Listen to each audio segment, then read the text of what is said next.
As long as there have been video games, there have always been people writing about them. Just like movie reviews and book reviews, video game reviews have become a staple of the industry, giving us the inside story of a video game before its release. Such reviews are what often drives sales, as one reviewer's opinion could sway a gamer into buying or not buying a game. However, as been noted before here, sometimes games don't get the sales they deserve, and vice versa. How much of a review is advertising? Is there an inherent bias in the gaming press? We look at this topic next on Downloadable Content.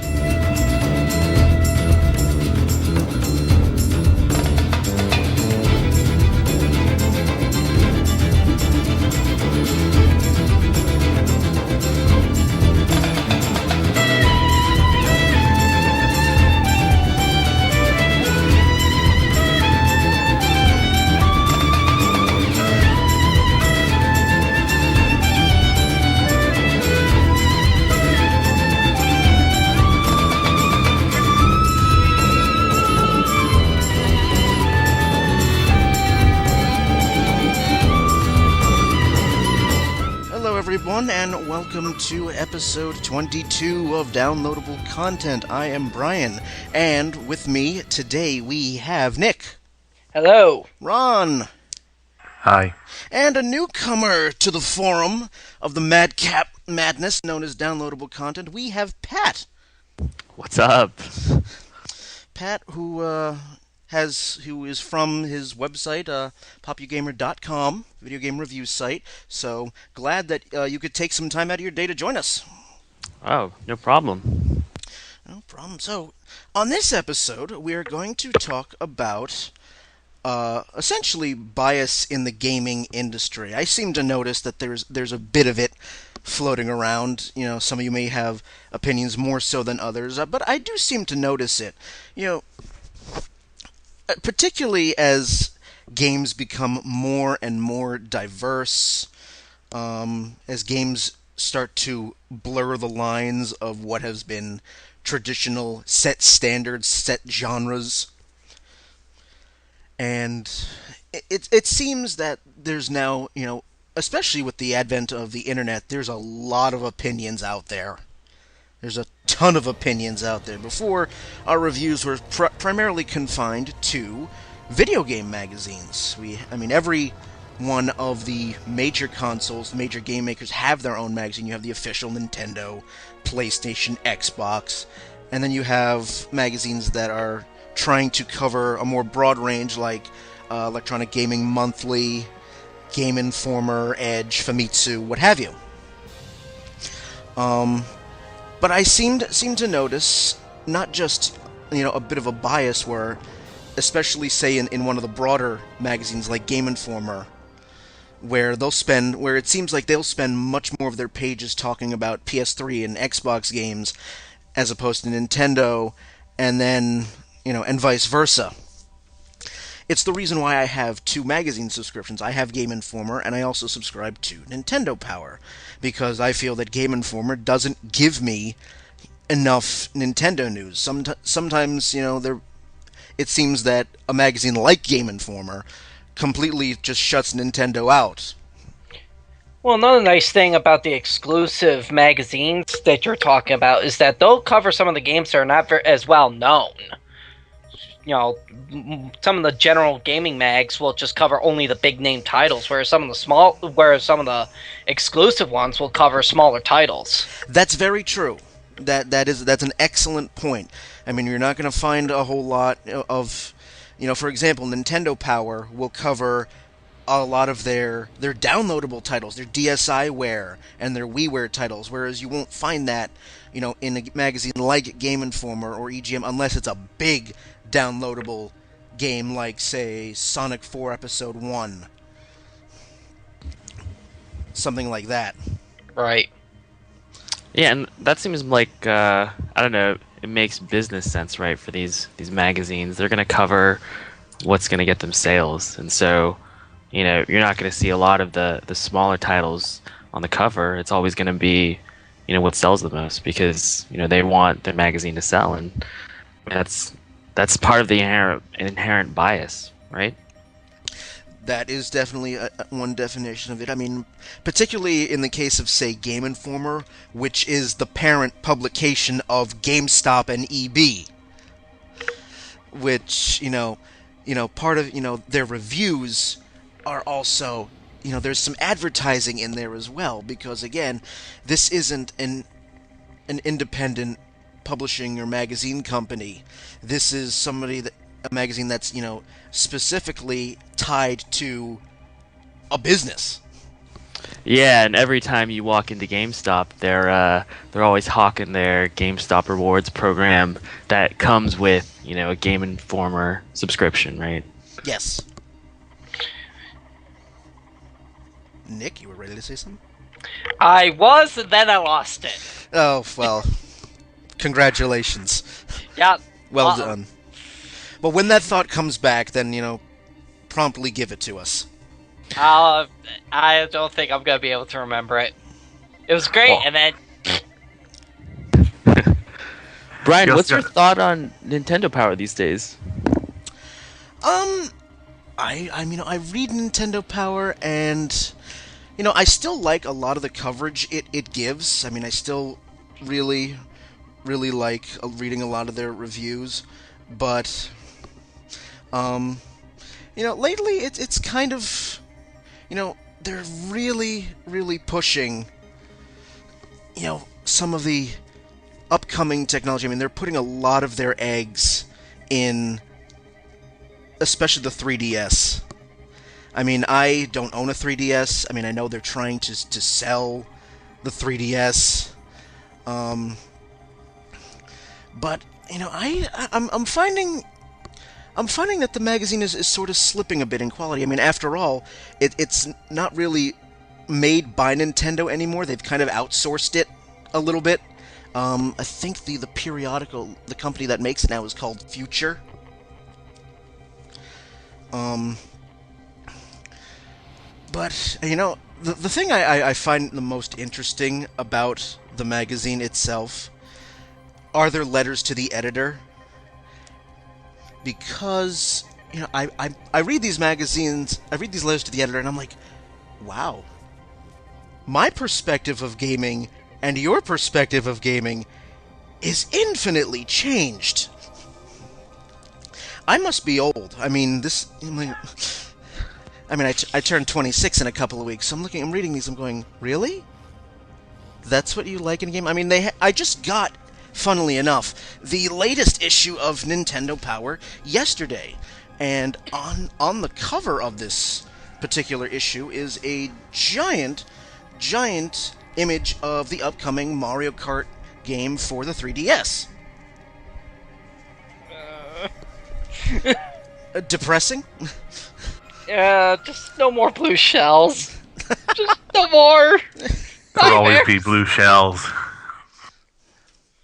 Oh, that's okay. I was playing Sonic Generations, and we found one of the secret songs. It was Sonic 2's special stage music, and my friend just curled into a fetal position in the corner, so... I guess every game's gonna have a song like that. I mean, overall, I really don't put Nintendo Power down too much, because, again, it still gives me probably one of the best sources of information about Nintendo, because I am a Nintendo fanboy, and I've admitted that a million times. I think all of us grew up with Nintendo, so I think we're all part Nintendo fanboy. I still can't find a better source than Nintendo Power. I can't get it from Game Informer, because they devote so little of their pages to it. Which goes back, again, to the original reason why I have a couple of magazine subscriptions, because I'm trying to get it as well-rounded of gaming news as I possibly can. But it seems like more and more nowadays is the magazines are starting to go internet, and anything that we can find in a magazine now is pretty much what we can find by surfing the web. That's also true. I mean, once you read it in the magazine, it's old news. It's kind of the same problem newspapers have. By the time you read next day's newspaper, you've already known about all the various, world issues because you've read them on Yahoo News or CNN or whatever, one of the major news sites. It's the same with gaming.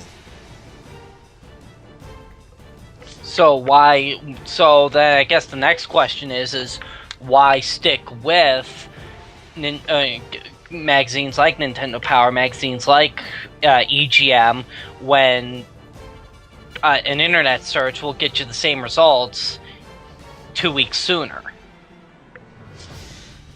For me, particularly, there's a lot of internet sites devoted to gaming. A lot. I really don't have time to sift through as many as I would like. So for me, I just like the pleasure of having, a collection of gaming news in one spot. I mean, yes, that's why we have... I mean, there's sites already that are like that, IGN, GameSpot, what have you. But also, for me, I can't go on gaming websites at work. Because, well, okay, that explains... Point well made, sir. I kind of work a desk job, and the New York Lottery frowns on me going on gaming websites. Fair enough. So the magazine also gives me the ability to read, at my desk while I'm on break or at lunch or whatever. Now, Ron? Oh, I'm still here. I've just had the mic muted. I was gonna say a couple things. Like, first, you could see like that how Game Informer and like the EB family doesn't really focus on the Nintendo because it's reflected in their store. They have, well, at least like for example, there's a GameStop near my house, and 3 walls are devoted solely to PS3, 360, and that includes like from stealing the floor. Like used games, new games, and stuff like that. I think there's some games that are in my GameStop that date back to the launch of the 360 that are still there. But they have all the Nintendo stuff confined to this little section of the corner of the GameStop, and it's not really inviting because they're trying to push the 360 and the PS3. I've noticed that too with the layout of GameStop stores. Nintendo doesn't usually get top billing. It's mostly 360 and then PS3 titles, which is depressing. I mean, yes, I know the Wii hasn't been putting out some top quality games of late, but I mean even during the GameCube era and N64 era, we know PlayStation was the thing to sell. Well, maybe it's a matter of, I guess, targeting their consumer, like the average person who walks into a GameStop.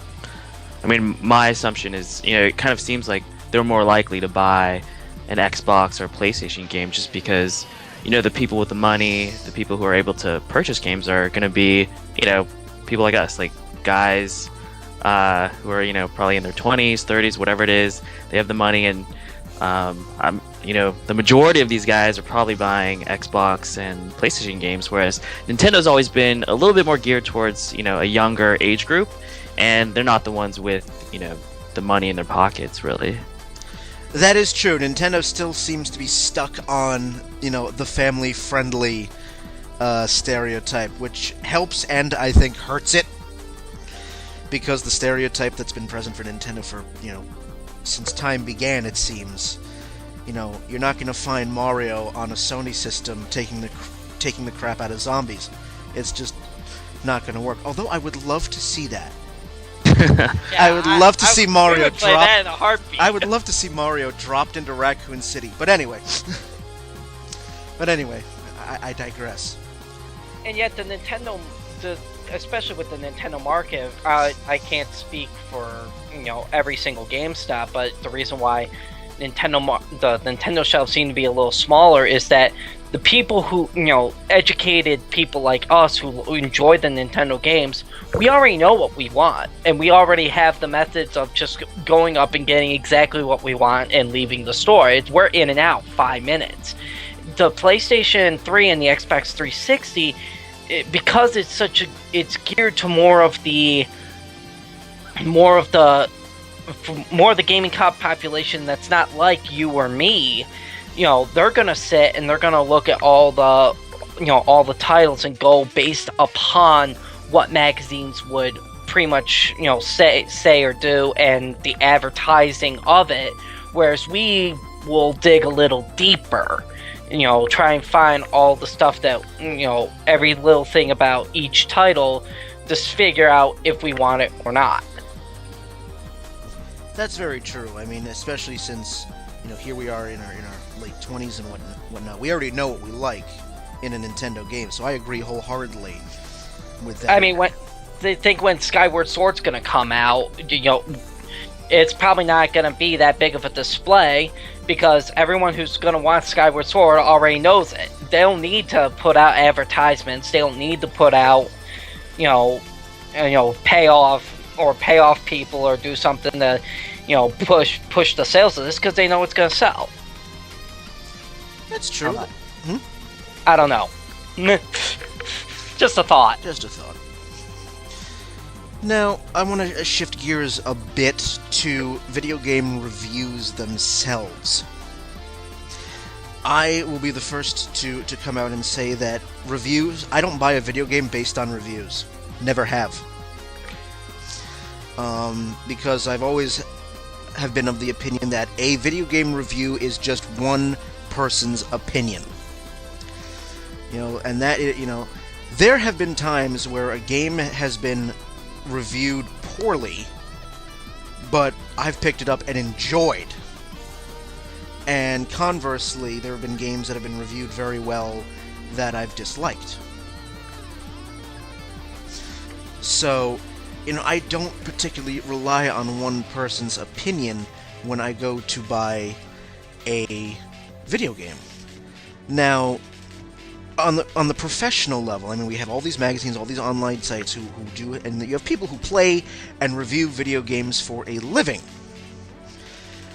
My question is, how much do you think of a video game review is a good, review, a good opinion of the game, and how much of that review do you think is to sell the game? Don't all jump at once. There we go. It's going to depend on a couple things. Like, first, is this a title that the reviewer cares about? Like, is this some sort of story name project like Zelda or Mario that they already have some sort of investment into? Because if you already have an investment into it, you're going to try and give it a better light. Whereas, say, for example, Blood Rain, when it first came out originally, it got across the board generally mediocre reviews. And part of that was because of the gameplay, because of the fact that the enemies would knock you into the sunlight, and you're a vampire, by the way, and you just burst into flames and you're dead. But they never really seemed to give it a better sight. They always got hung up on that gameplay aspect. They never really seemed to focus on the story of it, or the controls of the character development, or something like that. They always got hung up on the gameplay, whereas, say, for a Mario game, if Mario had... Say, for example, you have Mario and, something dumb happened with it where he shot blue shells out of his ass. Well, they're probably going to overlook that because, it's Mario. It's just some sort of random power-up he got from Peach or from something or other. All right. Yeah, I'd want to echo that opinion. I think the power of the franchise plays a large role. I mean, if you look at, just the big examples like Battlefield, Call of Duty. Right, the reviews that come out generally are always sky high, and it's a rarity to find a negative review on these humongous franchises. Which interests me because, you have games like Battlefield or Call of Duty. I've never played them, so just looking at screenshots and trailers and things like that, all I see is Okay, you just beat the crap out of each other. Where's the inherent fun in that, and why is this game getting praised so highly? And that's where you really start to think where how much is it advertising versus how much of it is actually regarding the game in a high opinion, because I think a lot of these scores are getting inflated just because they want to sell the game and they don't want to piss off an entire base that's been following them on on a negative opinion of something, no matter whether it's right or not. Yeah, I agree. I think, if you're a game site and you're reviewing the newest, in the Battlefield franchise, the Call of Duty franchise, you want to have a good review. I mean, I think it's a little bit incentivized to have a good review because everyone who's reading your site wants to read a good review about it. And that's just a bit of that false. I wouldn't say false advertising. I can't think of the right word, but like misleading. Yes, thank you. Misleading. It just feels like that to me because I've played the Modern Warfare series, and while the first one was really good, just the second and the third is like, well, yeah, it seems repetitive. Yes, it gets very old very fast, and to me, it doesn't deserve the obscenely high rankings that it gets. And then other games such as Sonic Colors and Sonic Generations, they just completely tear the whole thing apart and really just don't give the game a chance or the series a chance. Which goes back to your earlier point of, we already have a bias, or we already have an opinion of the series because, as you just pointed out, because Sonic the Hedgehog has had such a long and prolific run of horrible games, these professional game reviewers will look at, any new Sonic game with already a sort of negative bias because of past failure. Right, and the point I'm trying to get at is that's unfair, and that's why nowadays I don't listen to the professional reviewers. Back in the day, that was fine because it was normally a well-balanced opinion of something. Like, when I used to subscribe to Nintendo Power when I was a kid, they had fairly level-headed reviews about some of the games, like Kirby Superstar. Yeah, that was a good game, but it didn't get sky-high ratings.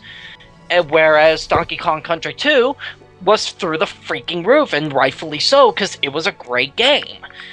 But it is from all the games that I remember playing as a kid, the reviews seem to be pretty level-headed with how I experienced the game. Now, I don't know if that's just coming into it with a specific mindset or whether they were actually being honest.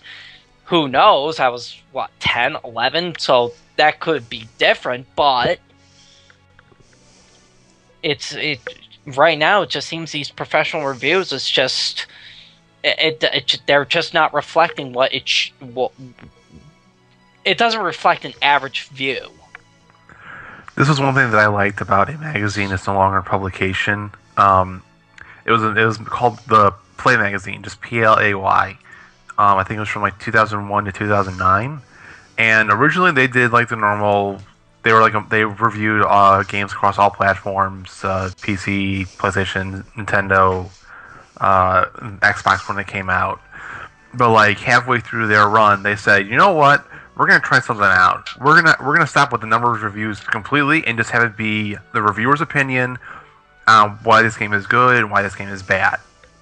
And I personally found it to be I think the quality of the magazine went up significantly when they did that, because it gave the reviewer a chance to say, they aren't confined to trying to quantify their opinion on something, which is always a very hard thing to do. They were just able to say their opinion, and then they have a little wrapping up point that says I found this game to be good, or I found this game to be bad, and here's why. You may not have the same opinion as me, but hey, it's just my opinion. You want to disagree with me, then send a letter in, or go pick up the game yourself and try it out for yourself. Yeah, that's That's what it should be. That's what it should be about. Showing all the numbers and trying to quantify everything is kind of ridiculous in my opinion. I've seen some of the numbers, like let's take two games from two different eras. Okay, like Final Fantasy IV and Final Fantasy VII. I typically see the same numbers. So are you trying to say that Final Fantasy IV is as good, if not better, than Final Fantasy VII? You really can't say that just because of the graphical differences. They're two entirely different gameplay engines. Just break it down in terms of just saying, I like it or dislike it, here's why, and not try and put it in numbers. I mean, I totally agree. I think numbers, I remember when Halo Reach came out, I read a review, and it gave Halo Reach like an A+. And to me, that's saying that Halo Reach is the best game ever created. And it's not necessarily. I mean, it isn't, and so it's tough. But I think what's tough for at least for the review sites and the reviewers is that they're trying to run a business and they're trying to get traffic to their sites, and the easiest way to do that is to get included in Metacritic, and you can't be in Metacritic unless you've got a number to go off of, so that's the conflict. It's really tough for review sites out there. I mean, what do you guys think about that? Well, I think the issue here is, like, if they want to quantify it, then they have to set out specific guidelines in terms of, like, okay, what is an example of a game that has great graphics? What's an example of a game that has terrible graphics? And they have to keep adjusting that graph along the way as technology improves and new systems come out. Also, they need to shift away from the idea of sticking it to between a 1 and a 10. Like, I think it's Media Critic who goes between like a 0 and 100. To me, I'm more favorable to that just because you have a lot more room to be like, okay, well, maybe the gameplay is pretty good. I'll give that like a 90. But the graphics aren't that great, so I'm going to give it like a 70. So then you can kind of like mix and match and then finally compile the numbers together and be like, okay, this game ends up being like an 82 out of 100. So that means like it's probably as good as ActRaiser, but it might not be as great as Zelda. Right. Well done.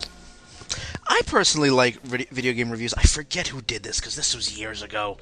I forget which magazine did this, but they actually did break down a video. Instead of giving a video game one overall score, they actually broke it down into categories: gameplay, graphics. Oh man, I know which one you're talking about too. I forget who did that. Was it like Pro? Was it what? It might have been Game Pro. Might have been. What? It might have been. Was it Game Now? I remember that. Or what used to be called Expert Gamer, but that's gone. But whatever, I forget where I saw it, but I prefer, if I'm going to read a video game review, I prefer to break it down into several categories instead of giving one overall grade. Absolutely. Just because a game has bad gameplay doesn't mean that I'm echoing. No, it wouldn't mean that you're echoing. I can hear myself, it's distracting. But just because a game has bad gameplay doesn't mean that, the graphics or the sound is not, is not also a low point. Just because one aspect is bad doesn't mean bring the entire house down. Games such as Madden, take more pride into the graphical presentation rather than gameplay, just because the gameplay, well, we've been through it 500 times. There's nothing else here, move along. So how they try and sell their system, sell their game, is through other methods such as the soundtracks and the graphical presentation of it. And that's where they make their money. There you go. There you go. I think one of the last things I want to bring up before we cut to break is the wide disparity of scores in professional reviews. And I have a few examples that I had found, which, again, leads me to think that some magazines have maybe a slight agenda as try to pushing a particular game for sales. For example, I will give you 3 that I had found before we started recording. The first one was Enter the Matrix, if anybody remembers that title. And PS2 title. It was made because people wanted a video game of the Matrix, and also were raging over the ending of Matrix 3. It was made for the GameCube and the PS2, as well as the Xbox and Microsoft Windows. It was released in 2003. Now, taking a look at some of the review scores, for example, GameSpot gave it a 6.4 out of 10, whereas Nintendo Power gave it an 82 out of 100. So, you know, that's a pretty big disparity.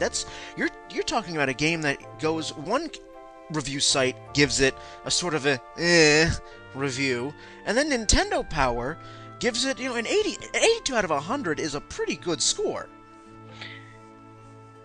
I'm a little okay with some of the wide scores that various magazines can give, because it gives the one thing that I do like to see: differing opinions. Very good. And that ultimately comes down to the consumer thinking about it, possibly renting it, or finding a method to try it out and play for themselves and develop an opinion for themselves. I'm okay with seeing such wide disparity in reviews because it gets people to think. I also think it's a part of it is because these publications or these websites, they know who their target audience is. They know who they're writing reviews for, and Nintendo Power, they might know that, okay, like most of the people who read Nintendo Power are going to be Nintendo fanboys. So they construct the reviews a certain way because they know what people are generally looking for in a game, whereas the average reader of GameSpot versus Nintendo Power might be different. There is definitely that train of thought. I mean, I have another one here. The remake of GoldenEye 007, the remake for the Wii. Game Informer, I have read the review. I have the magazine floating around somewhere. Game Informer ripped it apart. Gave it a 6.5 out of 10, whereas the official Nintendo magazine, which is a UK publication, the official Nintendo magazine gave it a 90 out of 100. So, again, Game Informer, which is supposedly an all-around general gaming magazine, gave it a 6.5, and then you have Nintendo's publication gave it an absolute glowing 90 out of 100, which again goes back to your point, Pat, that these magazines, these publications, they know who their target audience is. And the last one I will bring up is Final Fantasy XIII. Edge magazine ripped this game a new one. Gave it a 5 out of 10. IGN gave it a 9 out of 10. And Famitsu magazine gave it a 39 out of 40. So again, that's a huge jump. You're going from a review that completely just says this game blows to IGN and Famitsu, this game is absolutely bloody awesome. See, I'm curious as to the Famitsu score. Who was the reviewer there who had the balls to give Final Fantasy 13 a 9 out of 10? Because I want to shake that guy's hand, because that game, at least he tried to show his opinion and say, like, hey, this game isn't as fantastic as half the other Final Fantasy games we've reviewed. And it's just, I do like the differing of opinion that I see here in these review scores, but I mean, wow. Wasn't there like a controversy with Famitsu like last year or a year or two ago with Metal Gear? Did you guys hear about that? I don't think I have, but you can enlighten me. I remember reading about this a while ago. Something with Metal Gear Solid Peace Walker, I think it was. It was given a perfect 40 out of 40 from Famitsu. And then they later there was all these ties with the game. Like, I think in-game you saw copies of Famitsu, everywhere. So, I think there was a bit of... I don't know. When things like that happen to publications, I just stop reading them altogether because, once you're tainted, it's it's like I don't know what to trust anymore. And to your point, I looked up on Wikipedia just now, Pat. It said, I'm reading directly from Wikipedia from Peace Walker. Peace Walker has received very positive reviews with an aggregate score of 88.75% on game rankings based on 34 reviews. It was given a perfect score of 40 out of 40 in the May 5th, 2010 issue of Japanese magazine weekly Famitsu, making it the 14th game to achieve a perfect score, as well as the first title for the PSP. However, gaming blog Kotaku pointed out that there is a potential conflict of interest for Famitsu in giving the review because the magazine appears in the game, and former Famitsu editor-in-chief appears in print ads and on a Konami website actively promoting the game. So there you go. Yeah, and I think there's a lot of that in the review industry. There's a lot of ties to advertisers, which does bring up that controversy. And another thing I think that I've seen a lot recently is review events. I mean, there's been a ton of controversy about that too. Review events?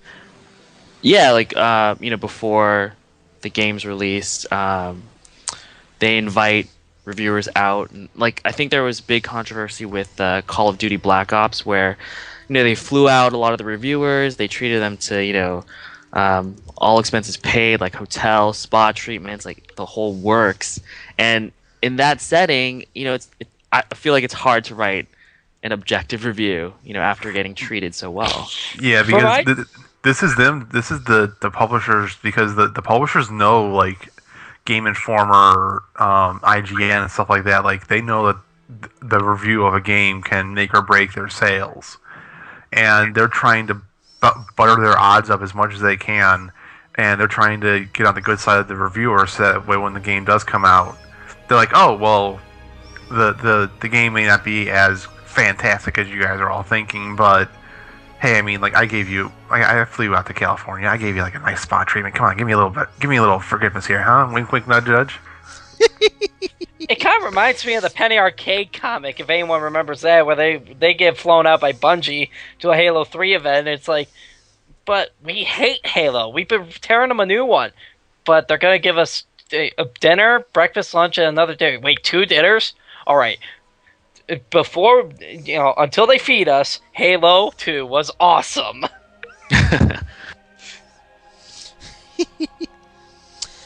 But it just reminds me of it. It's the exact same thing. That if that controversy for Black Ops is true, that would certainly help. That would certainly support the case, because Call of Duty Black Ops is now the #1 best-selling game of all time in the United States.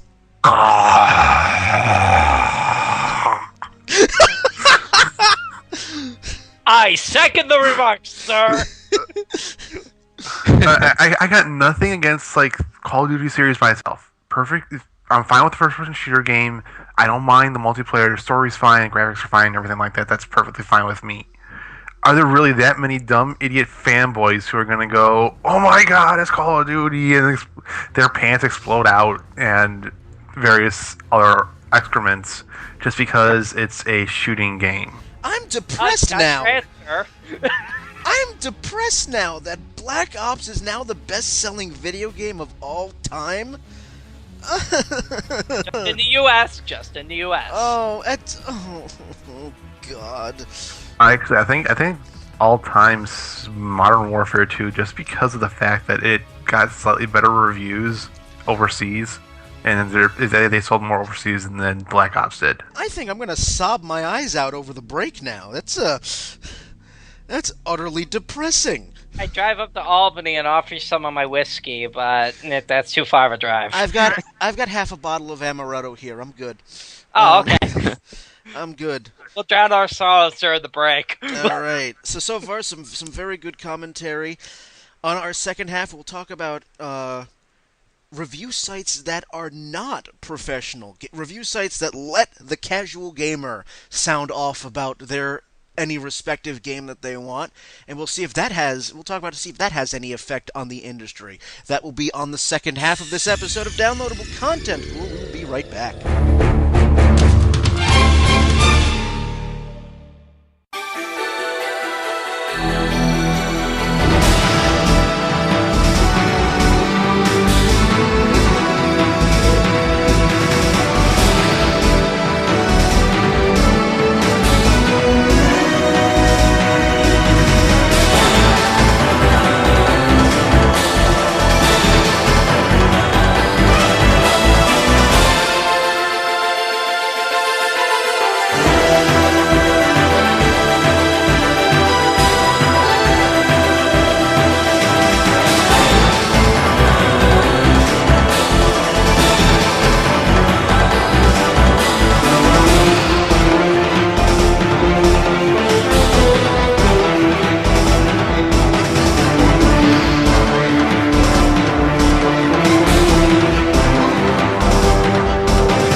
Ron, Nick, and Pat, all still here, talking about video game reviews and media bias. So what we're going to do now for this second half is we're going to shift a little bit. We've been talking about, professional game reviewers, what we think, how much of it is opinion, how much of it is advertising, conflicts of interest, all that sort of fun stuff. But now we're going to shift into, another section of reviewing. Reviews being websites that are totally devoted to video game reviews written by gamers, non-professionals, people who do not have, a monetary interest in the sales of the game, who don't stand to profit from sales of Call of Duty Black Ops. And well, that's not entirely true. Like they may be able to, the fan may be able to profit, but it's going to be in the case of a sequel being made 3 years down the road. Okay, I was thinking, they're not going to be getting a check from whoever makes that game. I agree. I just pointing out that there's a slight flaw in your logic there. Yeah, don't be Ronnie, please. Don't be that guy. Has to be the devil's advocate to everything that comes out of my mouth. Please don't. Brian wants to be right for once. Yes, thank you. This is my show, damn it. So, we have websites that allow regular everyday gamers to just sound off and give their thoughts on a particular game's review. Now, I review website. Let's try that again. I do review video game. Thank you. I do review video games. I do occasionally post them. Before I used to post them on my live journal, and then post them on friend sites. But now, I post them to Pat's site here. Nice. Yes. That's for the listeners out there. That's how I first met. Pat. It was at PAX last year, and as there were several rooms at the convention center in Boston where you could it was console free play. Just walk in and get in on a game in progress. I played so much Super Smash Bros. Brawl that weekend. Oh my god. Did you get any better for a change? I did, as a matter of fact. So fuck you with a big rubber dick. Okay. But it was Pat and another guy who was just handing out, these index card size pieces of paper to promote his site. And the tagline on the index card was "Video game reviews are bullshit," which instantly piqued my curiosity. What is this? And for those of you who, the website is PopuGamer. It's www. I'm running over my letters and words. What the fuck's happening? Enunciate. Take two. Yeah, suddenly my words just stopped. It's what happens when you're married to an English major. Steals your words.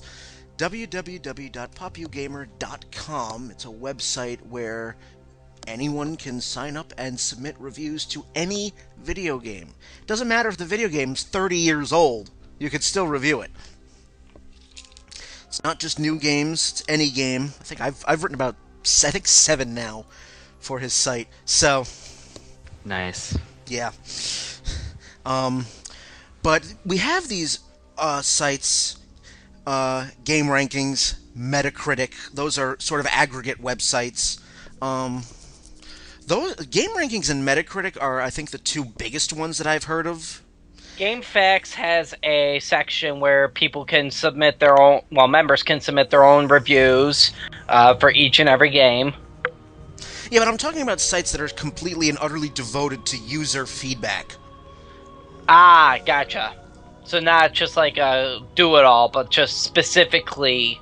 Okay, I getcha. Yeah, specifically, those are the two biggest ones I've heard of. I know PopuGamer is growing. I've noticed that it's becoming a bit bigger. Yes. Growth is easy when you start from zero.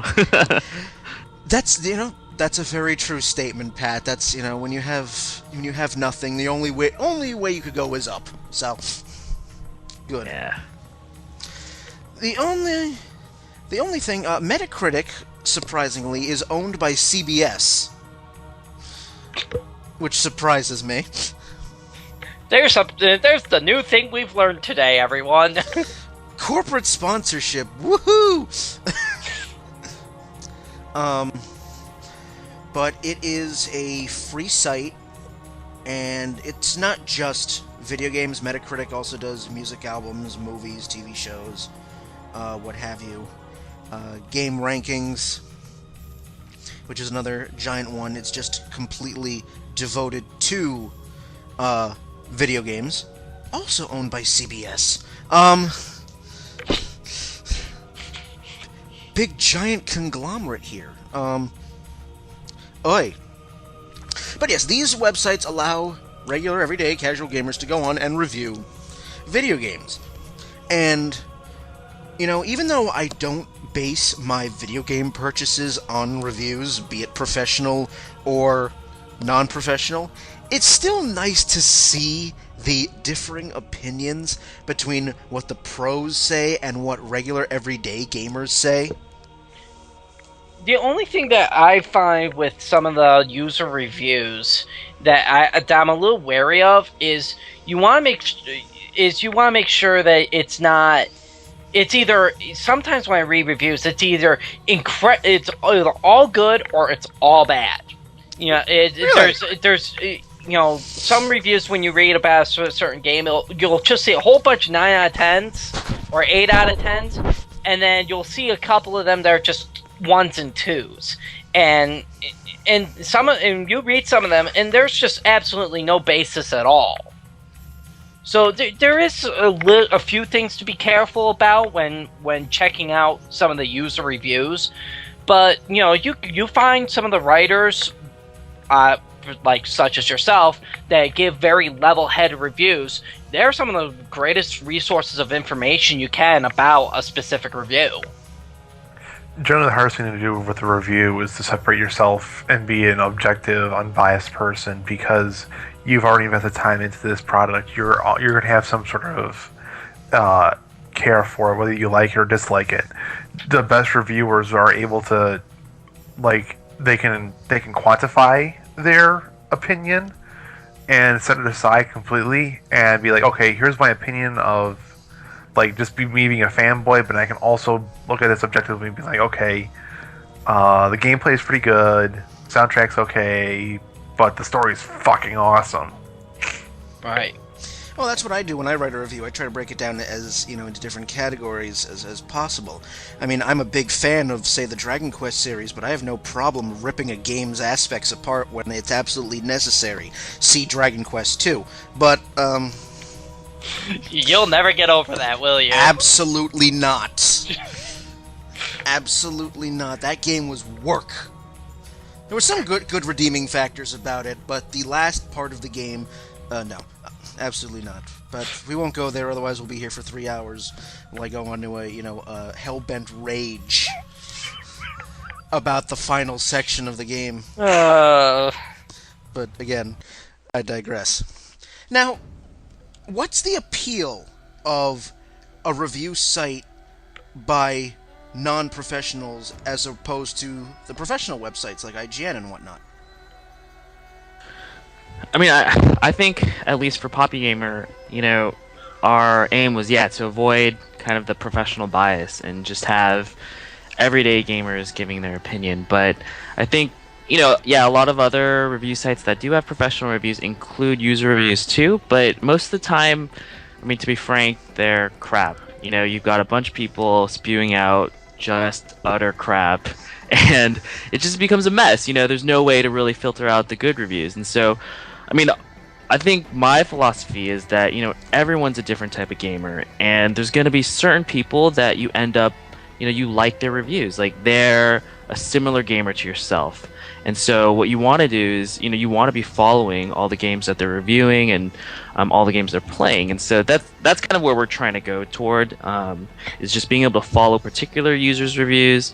And then at the same time, for each game, we try and highlight, what 2 reviews, like one good review and one bad review, were the most helpful as voted on by the community. And so I think that helps a lot to kind of filter through the mess and just get the good reviews out. Yeah, and you really hit the nail on the head on that one of just of finding the people that you can relate to, and I think that's why I own half the games that I own. Is I I'm constantly surround myself with gamers that are like myself, and when they tell me that they found a game that was really good and I should really look into, I go ahead and do that within next time I have spare money, because I hold their opinion in high regard, and if I don't agree with what they say, we have a meaningful discussion of why they like one aspect whilst I like or dislike another. This is one of the things that's beneficial too with the video gaming community is, by and large, they're generally pretty well educated people who can quantify their thoughts and opinions in a very concise and simple manner. And if they disagree, then they can actually sit down like we are doing right now and have a thoughtful, like semi fun, but like a very informative discussion about it. Because we want to see, this is something that we care about. This is something that we want to see continue growing. It's not like Call of Duty versus Battlefield where it's just a nerd rage fest. We actually sit down. Rage! Had to. Sorry. Thank you, Brian. we sit down and actually weigh each aspect and why we like or dislike something, just like we're doing right now with going about how we like or dislike professional reviews as opposed to user reviews. Yeah, I mean, I think a really good example of just seeing at how terrible user reviews can potentially get is just looking at iTunes game reviews. I mean, I find virtually zero value in how iTunes reviews are presented for games and how it's shown on their site. It's terrible. Now, if you can, elaborate on that. I mean, they make it.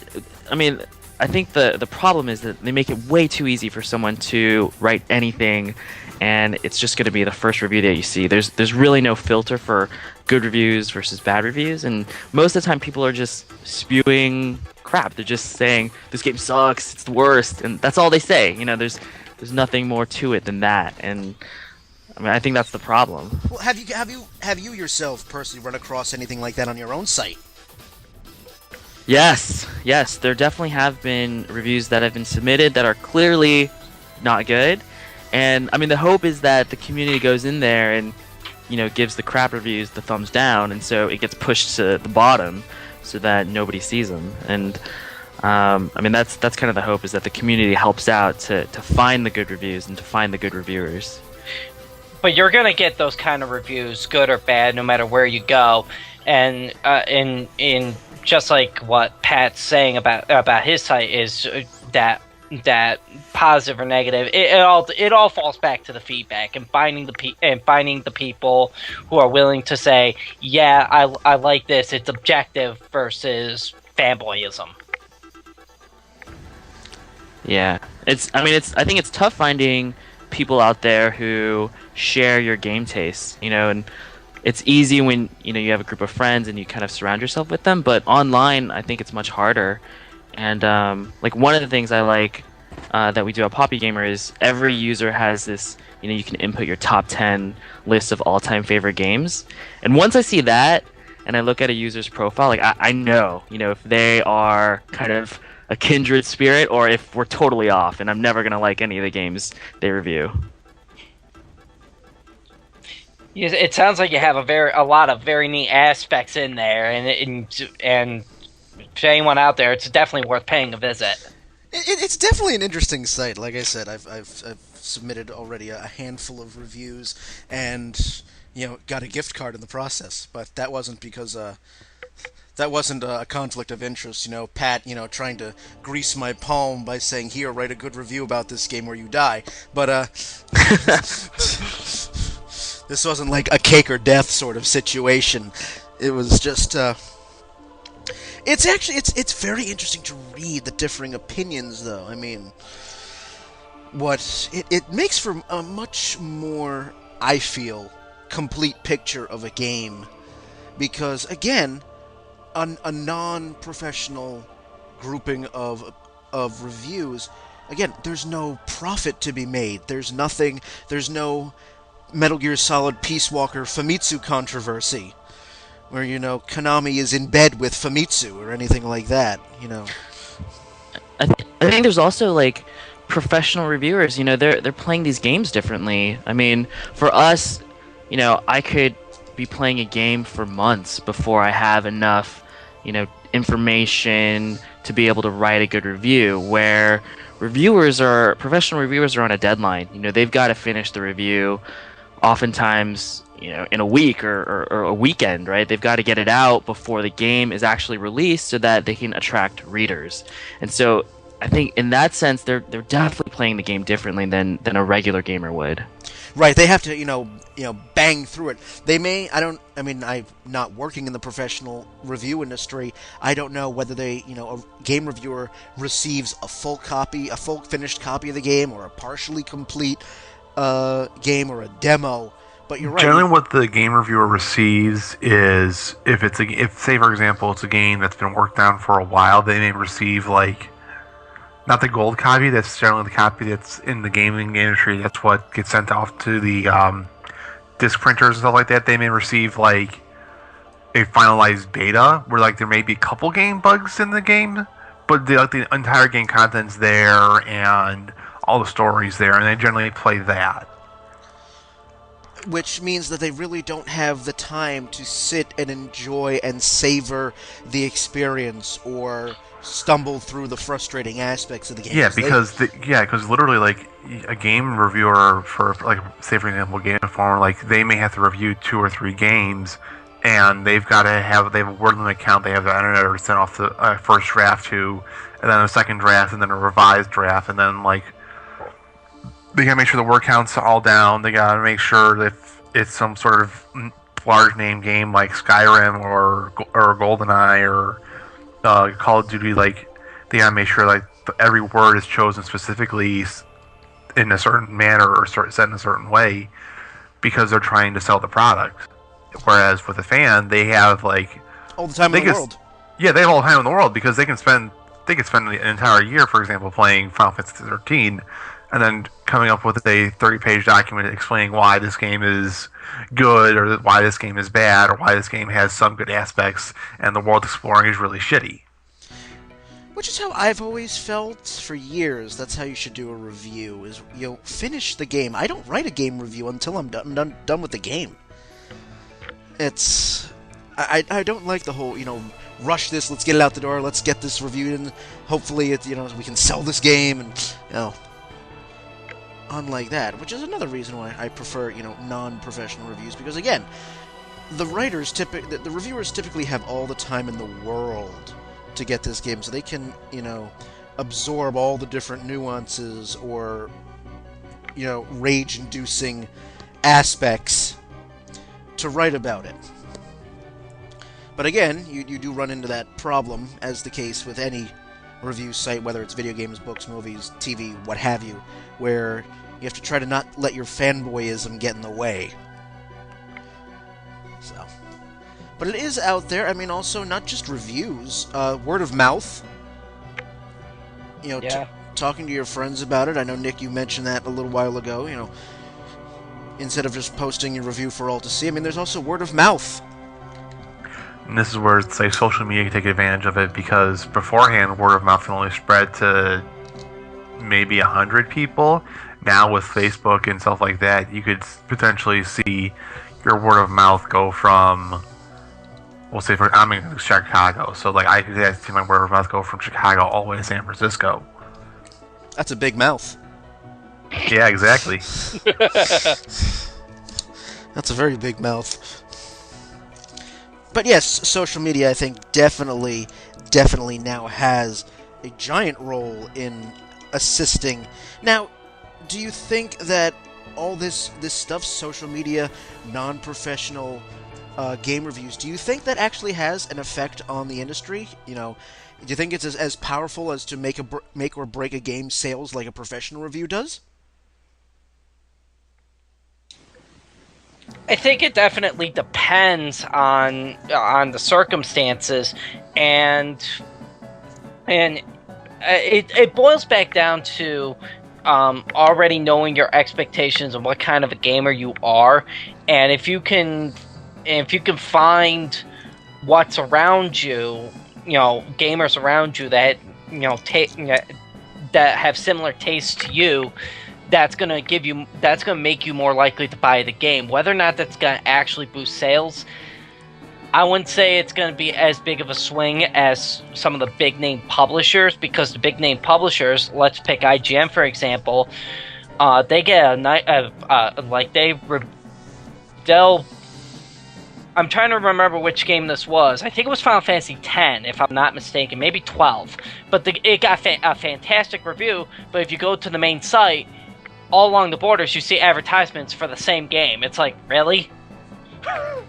So, unfortunately, the user reviews will, I think, will never reach to that power of sale driving that professional reviews will do, but it has enough to, maybe help warrant sequels.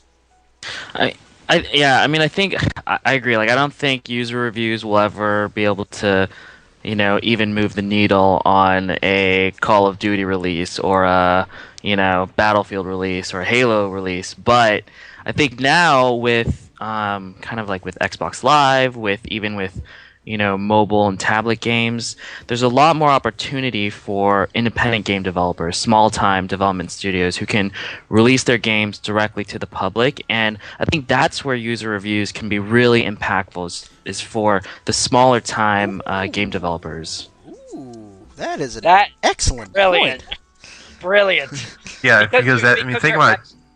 Go I was ahead. gonna say, think about like Angry Birds, for example. Like that was a studio of what, 12 people, and they made a simple little game where it's a little tower. It's not a tower defense as much as it is tower destruction, but like that exploded, and it's on like it's in your web browser now. It's on like all the phones in the world, because you can play it for 5 seconds and then sit down and go back to your business. That's very, very true. I mean, and we saw this. I don't know, Pat, if you saw this at PAX, but Supergiant Games, which made Bastion, the developers were there at PAX, on the expo floor, giving. And people who were playing this game before it was released to the public, so it was still in development. Those people who got exposed to the indie games could then go home and then talk about it. Post opinions on Facebook, Twitter, what have you. So that's definitely a really good point. I like that. I like that a lot. I'm keeping it. Nice.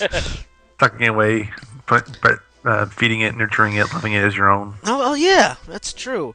Because I could certainly see how a user review can help the indie games, because indie games are already struggling for press to begin with.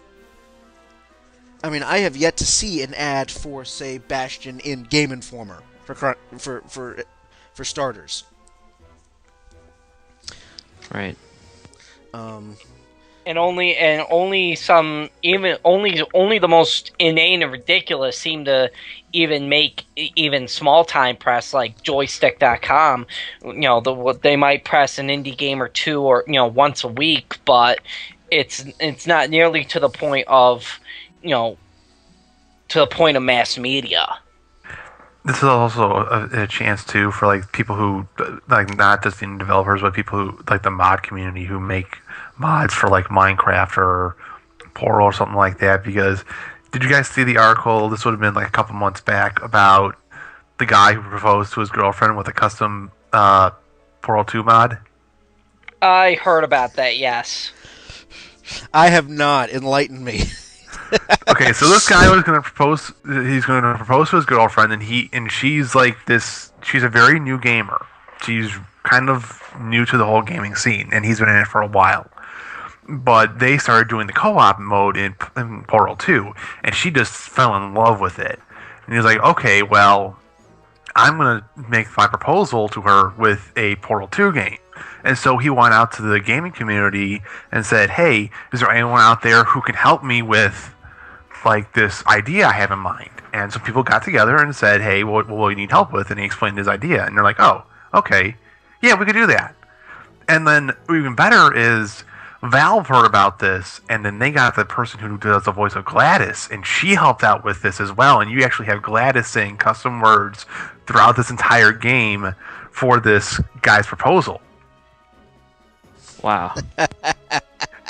Didn't Gearbox do something very similar with Borderlands? Yes, they did. Gearbox did something similar with Borderlands as well. With that one was actually hysterical. Yeah, but this one's like but like you guys can actually go online. I mean, I could probably link it to you guys in the chat, but like Kotaku had an article on it, and there's a YouTube video of like the entire process. It's like a simple little 10-minute thing, and of like one of the developers who helped make the mod would just run through it and just show like, well, this is what happens in like 10 minutes, and you go from beginning to end. Very, very nice. That's a lot of fun. That sounds awesome. Cool. Excellent. So now we're gonna wind down. We have coming down to the wire here. Some final thoughts. So overall, guys, what do we think about bias in the gaming industry? I mean, we seem to acknowledge that it does exist. We've given examples that it exists.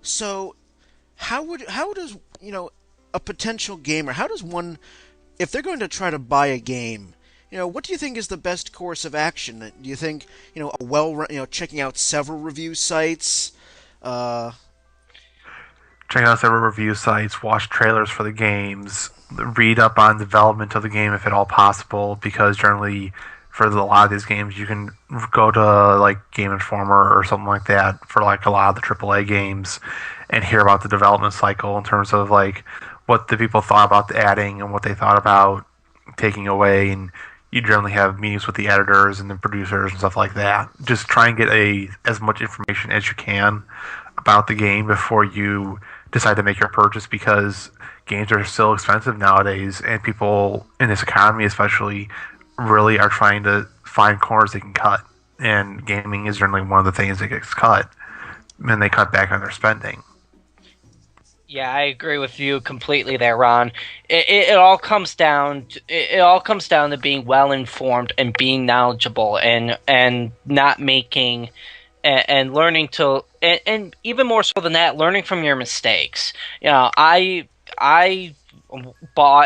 fell into one of the traps of just reading one good article of a game. I forget which one it was called. It was pretty bad. It was a DS game. If I can remember, we can discuss it later. But it was just a horrible game, and it really was an eye opener to me because it was a waste of $30. And I learned then that you just have to look at everything, and the smaller the market, the smaller the company that you get your information from, the better. I find sites like Kotaku and Joystick to be pretty good because, yeah, they're a big name. People have heard of them, but they're not IGN. They're not Nintendo powered. They're not PlayStation Magazine, where they're just gonna have all the resources to push whatever they want. So they're a little more objective in that sense. And just look at everything. Look at the movies. Look at previews. Just try and get whatever you can, so that when the game does come out, you only even have to look at the review. I mean, you can if you want to, but you could just go and know, yes, that's a game I'm going to be picking up, or that might be something I'll wait for it to hit the bargain bin, or just pass on it completely. Yeah, I mean, I agree with what everyone has been saying, and particularly, I think looking at a bunch of different review sites is important. But I think for me, what's more important is finding the review sites that really jive with me, that that fit my type of gameplay style. And so there's so many review sites out there. There's so many different reviewers. You just got to find the ones that speak to you. Some people like reading Kotaku or Joystick or the bigger sites, even IGN, GameSpot, whatever. Other people like smaller sites like Critical Distance or Kill Screen or whatever it is. And for me, like I take most of my recommendations just from a handful of people that I read online or a handful of friends, and so that's what's most important to me is just finding the people that really kind of get me and get my gaming style. The last thing too I can think of is a lot of these games nowadays. Generally, if you have generally a very a good internet connection, these games will generally have a demo available on like the PS3 or the 360, where you can download like a demo of like the first level generally, and then you can play the game for yourself, and it's like a 15-20 minute 15-20 minutes out of your time. And like, okay, well, if you like this game, then you can find the game at these retailers. If you don't like it, well, thank you for your download anyway. Good point. There you go. And what about even just going to the game's own website, the developer's own website?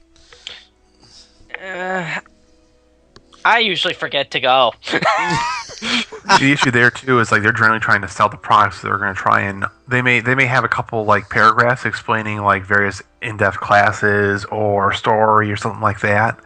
But with the game sites themselves, like of the game, for example, Mass Effect 2, like you can see that they're trying to push the game onto you and try and get you to buy it, even though they have such a limited workspace and picture space to do that with. That is true with the majority of the games that we have now. That is pretty true. Although I seem to remember, I remember when Super Smash Bros. Brawl was in development, the Smash Dojo website was so utterly in-depth. Every stage of the development process. And daily updates. It was great to just get a little teaser into what they were going to do. So, but that's kind of the exception with a game website, it seems. So. Yeah, like with that one, because that's because Nintendo knows their market. At least for with Super Smash Brothers, like they're going for both the casual market and the gamer market, and like they know people want to see like, oh, how is Sonic going to play? How is Mario going to play? How is Link going to play? Like, what can we see about the stages? What can you tell us about the music? Because this was a game that like was in development for several years, and was originally going to be on the N64, and then they made the jump to. No, sorry, it was going to be on GameCube. Then it made the jump to the Wii, and people were like, "Oh, well, this extra development time sounds great, but they want to keep the hype going." And then that's why they did that, because they wanted to keep the hype machine going. So there we go. And I think that is pretty much going to wrap it up for us. So, if you want, give us your thoughts on this particular subject, or any subject you hear on downloadable content, by going to Facebook and Twitter. Go to facebook.com/downloadablecontent, or you can go onto Twitter at DLContent. And so I would like to thank Ron, Nick, and Pat from PopUgamer.com for their wonderful commentary to this topic. Thank you guys very much. It's been fun. But yeah, go to PopUgamer.com, sign up, write some reviews, grow the site. Nice. It's a small site. I'm trying to help you. Thank you. I'm trying to help you. We're small, but we got some good reviewers on there. Yourself included. So Small but spunky. Yes. exactly. And there's something completely gratifying about, writing a review for Pong that could just be totally bizarre and interesting all at the same time. Why am I not surprised that you would do something like that? Because you know me very well.